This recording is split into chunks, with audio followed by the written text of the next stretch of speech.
konflik Israel Hamas, para hacker rupanya ikut turun tangan. Selesai membuat random error, kini hacker pro-Palestina tampaknya mengacak-acak situs media rezim Zionis. Hacker membuat media Israel menampilkan bendera dan slogan kebebasan Palestina. Menurut kantor berita Syiah Palestina, pengelola situs Walla mengklaim bahwa serangan itu dilakukan oleh peretas yang berafiliasi dengan Hamas. Akibat peretasan tersebut, Walla tidak bisa memberikan layanan informasi. Namun hingga kini belum ada rincian lebih lanjut yang dilaporkan atas peretasan tersebut. Sebelumnya, kanal 13 televisi rezim Zionis juga dilaporkan telah diretas. Media tersebut menampilkan bendera Palestina dan slogan kebebasan Palestina. Serangan hacker ini pun dilaporkan telah terjadi selama beberapa bulan terakhir. Pasalnya dalam periode tersebut, hacker menyasar fasilitas militer, keamanan hingga sipil rezim Zionis.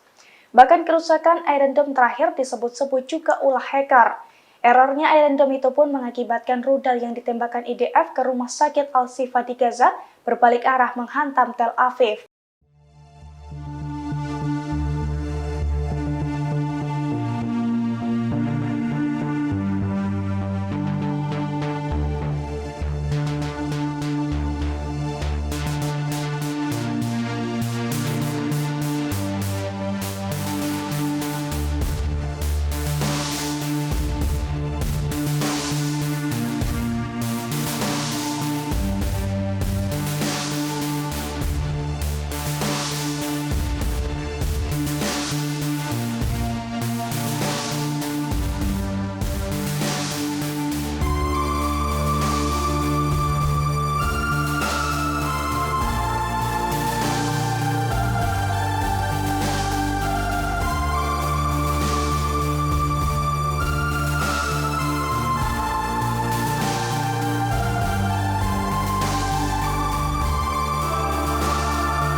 Download Tribun X sekarang, menghadirkan lokal menjadi Indonesia.